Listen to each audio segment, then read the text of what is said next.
kulanti wacan oo wanaagsan daawadayaal kusoo dhawaada wareysi gaar ah oo aan la yeelan doono Mustaf Abuukar Xaaji Cilmi oo ku magac dheer Mustaf Xaaji Karaama isla markaan ah musharax xildhibaan u taagan qabashada mid ka mid ah kuraasta deegaanada Hirshabeelle ama maamulka Hirshabeelle. Marka hore Mustaf kusoo dhawow Sahal Cable TV, marka xigta bal waxaad faahfaahin kooban naga siisaa ama sharaxaad taariikh nololeedkaaga xagee ku dhalatay intee waxbarashada ka soo bilowday. ما شاء الله وأنا كفرحسنا وأنا سعوديين رنتي سهل تيفي آذان أو فرحسنا إن نصاب وقت ساكي أيوة عزومة تيفي جوده رنتي وأنا كبورينا يا يعني ولا كيجي أمورية آذان أو فرحسنا هاي أنا قرون أنتي مجيء ومصطفى أبوكر حاج علمي إن وحن كل أشتي قبل كهيران قال عندك ماذا جلقسي هسأهاتي برباردي دي وحبرشدي دي ورن وحن كقاتي قبل كبنادر oo laga soo bilaabo 2000 markaan waxbarashada bilaabay dugsigayga sare waxaan aaga baxay gobolka Banaadir Mubarak Primary Secondary School 2014 sano dugsiyeedkayga uu ahaa jaamacadeedii waxaan bilaabay 2016 aakhirkeedii dambo waxaana dhameystay October 2019 ama sida loo yaqaan 2019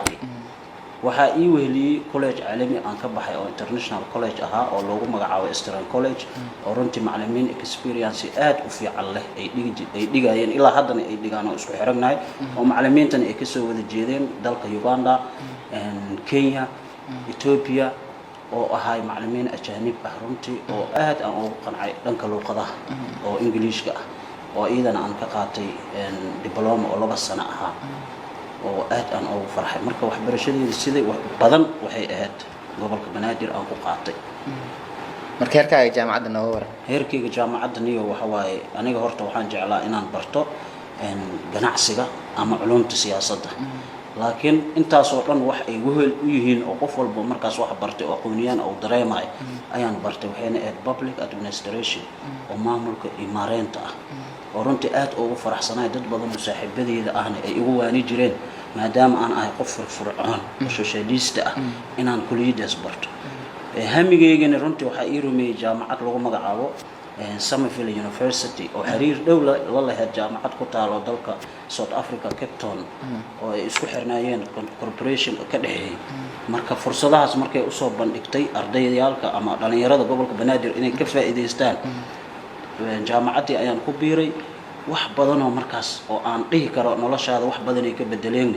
waa ka bedeliyo waa waal oo shaki kuma jiro sababtoo qofku markuu aqooniyaan yahay qaybkiisa iyo structure-kiisa iyo qaabka uu dhaqmayo qofka kala dareemayo oo wax bartay marka kulliyadaas aan ka bartay oo public sector iyo private sector markii loo kala qaado waxyaabaha intaba inaan maamuli karo aan aniga ahaan fikir aan qabaa waana arkayo waa ka soo shaqeeyo oo waa maamulay وين كو قناعسن yihiin bulshada inta markaas aniga maqalkayga iyo muuqaalkayga taqaan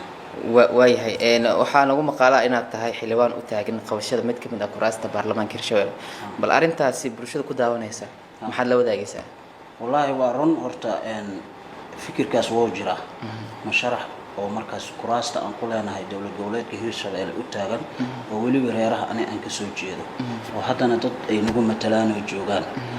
markaan arkay baahi loo qabo in meeshaas isbedel u yimaado oo laga faa'iideysto kheyraad waxa la yiraahdaa ama bilaadan ahaado ama kheyraadka dabiiciga oo Ilaahay nagu maneystay anaga waxaan ay dad dhalinyaro ah waxaan wax u baranay dalkeena baahida gurigaada ka jirto inaad daboosho iyo tan dalkaada ka jiro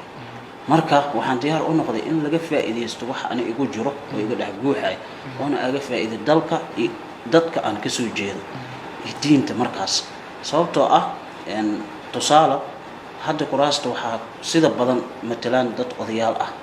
markii la soo xulaayna waxa soo xulo dad odayaal ah odayaasha waxay fiirsadaan markaas interestigooda qofka dhalinyarada ah fursad ma u helayo inuu ka mid noqdo opportunity-gaas jiro sababa la xiriira marka dhaqaalo ama odaygii inuusan ka aqbalaynin sababtoo odayga 4 sano kadib hal mar oo shaqo qabta wuxuu ku xisaabtamaa marka 20,000 hadaa hesho adiga qofkii dan kuugu jirto aloora dhalinyarada marka qofka da'da yar maskaxa ka guuxaysa aqoon oo ambaarsan yahay isbedel oo diyaar u yahay wax meel ma dhiganayo wuxuu rabaa inuu invest gareeyo dalkiisa dadkiisa fursad reebiisa marka wax dhaqaalo ani marka waxaan go'aansaday bulshadii markay ii keeneen fikirkaana jiro anigoo markaas ogoleen aan ku raacay waxaan ugu raacay culayska meesha ka jiro oo wax badan oo ummadoo dhan ay og yihiin si marka aan u noqdo qof dhalinyaro ah oo uga faa'iideeyay wuxuu soo bartay dalkiisana role model markaas tusaale qof lagu dayo karo noqdo taas ayaa igu kaliftay waana jeclaa in wax badan aan ka bedeli doono waaya ma isleedahay marka kursigan ku matalaysa dhalinyarada ahaan waa ku guuleysan kartaa aniga ka fiirsa xaaladda aniga wax aan qabaniyad ahaan laakiin horta waxaa maragma doonta ah qofka asoo xab iyo biyo ah wax allaala wuxuu dunida ku marayo haddii oo 5 sano ku geeriyoonayo haddii oo 100 sano markuu gaaro guulo badan oo helayo haddii 70 jir oo fursad ku helayo 60 jir 15 jir horta wax walba Allah subhanahu wa ta'ala agogol u ah laakiin waxa laga rabaa qofka isku day iyo dadaal badan ilaa qoraal loo yiri dadaal waa gaari dadaala uu gaara ya marka anay fikir ahaan marka arkay 90%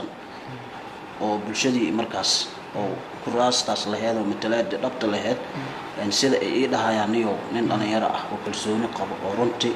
martigeli kara intaas oo bulsho isku keeni kara waxna ka dhaadhici kara fursadaha jirana ka faa'iideysan kara adaa u muuqdo horta taas ay igu dhalisay waana isleeyahay inaan ku guuleysan karo haddii Allah subhanahu wa ta'ala uu qadaro waayahay mala kulanta marka odayaasha kursigan idinku matala hadda Hirshabeelle iyo odayaasha deegaanadaas ka soo jeeda mala kulantay oo kula mala qaadatay maxay ku sheegeen wallahi horta waa la kulmay sababtoo hawshan waqti badan ay soo socotay ma ahan wax macnaha isla caawa kugu soo degay sida qofka xalay shubana ku dhacay saakina waa dhintay taas oo kale waa gooni laakiin siyaasadda runtii markii la abaarayo waxay u baahan tahay strategic plan qorshooyin badan in loo fikiro arintan waa arin aniga goor hore leegu dhaliyay waqtiyo badan leegu dhaga hadlay markii dambana aan aqbalay odayaasha sida badan waa la kulmiyo waan wada hadalnay wayna aqbaleen in meeshaas aan aniga u matalo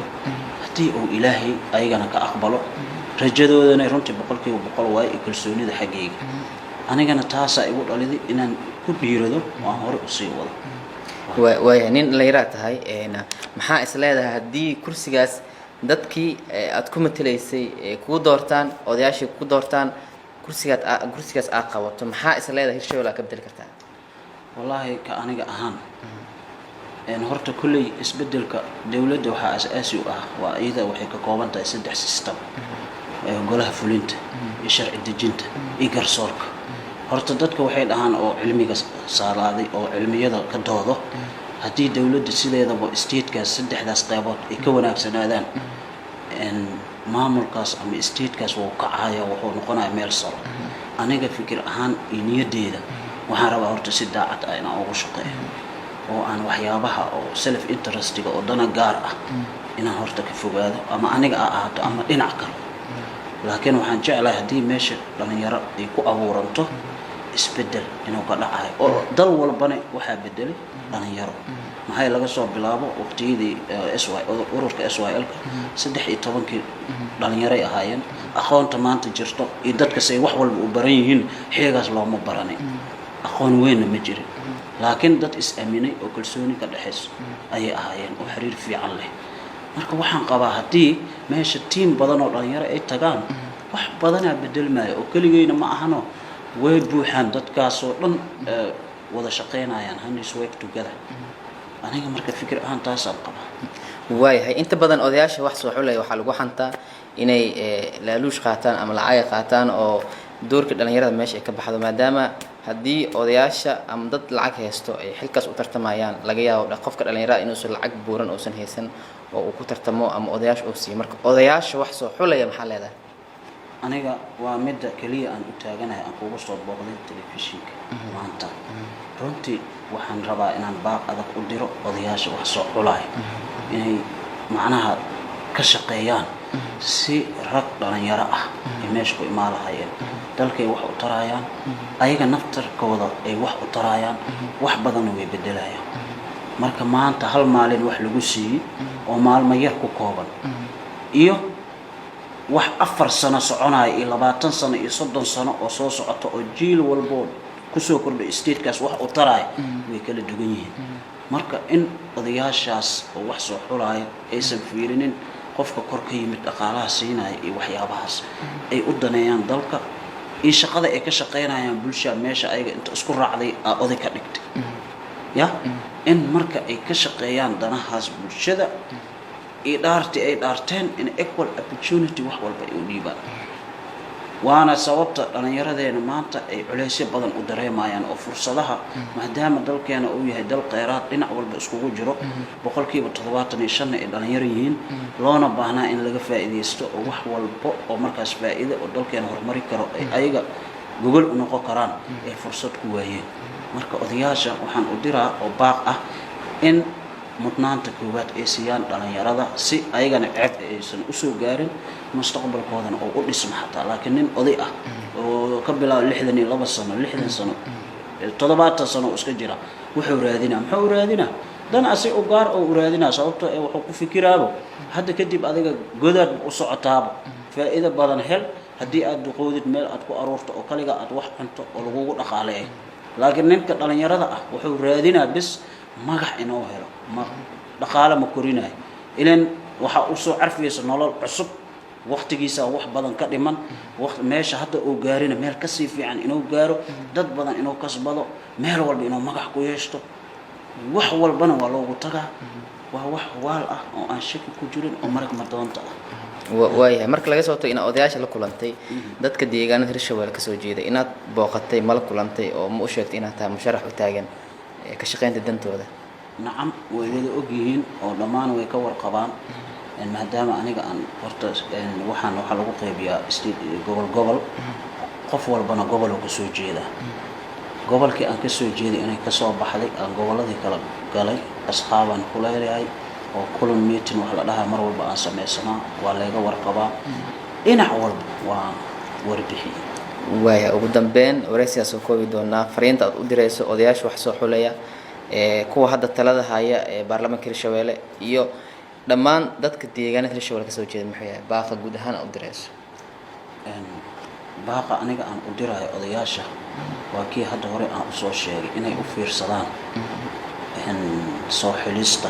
oo xildhibaanada cusub dowlad goboleedka Hirshabeelle oo imaan doona inay u badnaadaan boqolkiiba 75 ilaa 80 dad dhalinyaro ah qofkii markaas loo hori waayo oo la isdhaho ninkan wallahi experience fiican uu leeyahay dhaqankiisana dhaqan ma ahan oo hadda ya in la oo markaas uu imaan karo laakiin odayaasha waxaan leeyahay raggan wax bartay oo boqolkiiba 75 ah inay fursad siiyaan si horta caqabadaha uga baxdo state-na runtiisa state-kaas waxa lagu soo dhisay social contract wuxuu ahaa horta in lugaha loo taago marka lugaha loo taagayna way dhib badan tahay dadkaas in la qanciyo si markaas qolooyinka kor ka imaanayo oo state-kaas ku shaqo leh oo dhisaayo ay wax walba u xaliyaan ma u fiiriyaan yaa fiican yaa xun yaa aqoon leh ma loo fiiriyo bulshadaas aan la rabaa in la qanciyo aloor marka waxaad arkaysaa state-kaas si uu u hergalo waqtigii hore wax walba loo sameeyay hadda waa hergal hadda muxuu u baahan yahay qof wuxuu u baahan yahay oo markaas oo caboon qof wax ka bedeli karo qof aqoon leh qof markaas oo runtii waxyaabaha ka sifoobi marka aniga waxaan dhihi lahaa in fursadda looga faa'iideeyo dhalinyarada wax badan soo kordhi karo bulshada Hirshabeelle gaar ahaan waxaan dhihi lahaa ayagana sidaas oo kale in ay ka dhiidhiyaan dareenkooda iyo sidii dalkan kheyraadka uu leeyahay ay ku fadhiyaan looga faa'iideysto ay u ololeeyaan dadka wax bedeli kara aysan interest gaar ah aysan fiirin iyo hebela fiican hadoo meeshan ku joogo oo ku faraxsan tahay si gaar ah u jeclahay waxaas aysan fiirino danta dalka markaas iyo jiilka ku dhibaataysan hooyooyinka dhalaanka iyo waxbarashada loo baahan yahay iyo biyaha mar walba soo baxo dad markaas ka samata bixi karo inay markaas ay taageeraan taas ayaan diri lahaa waayahay aad buu mahadsan yahay kaas wuxuu ahaa aqooyahan Mustaf Abuukar Xaaji Cilmi oo ku magac dheer Mustaf Xaaji Karaama isla markaana ah aqooyahan da'yar dalka wax ku bartay isla markaana u taagan qabashada mid kamid ah kuraasta baarlamaanka maamulka Hirshabeelle aad buu mahadsan yahay wuxuuna ka hadlay arrimo dhowr ah oo ay kamid yihiin soo xulista baarlamaanka asagoo fariin u diray odayaasha soo xuliya baarlamaanka intaas ayaan wareysiga kusoo gabagabeyn doonaa anigoo Cumar Buulla ayaa idin la socodsiinay intaynu mar kale dib u kulmi doono waxaa idinku dhaafeynaa sidaas nabadgelyo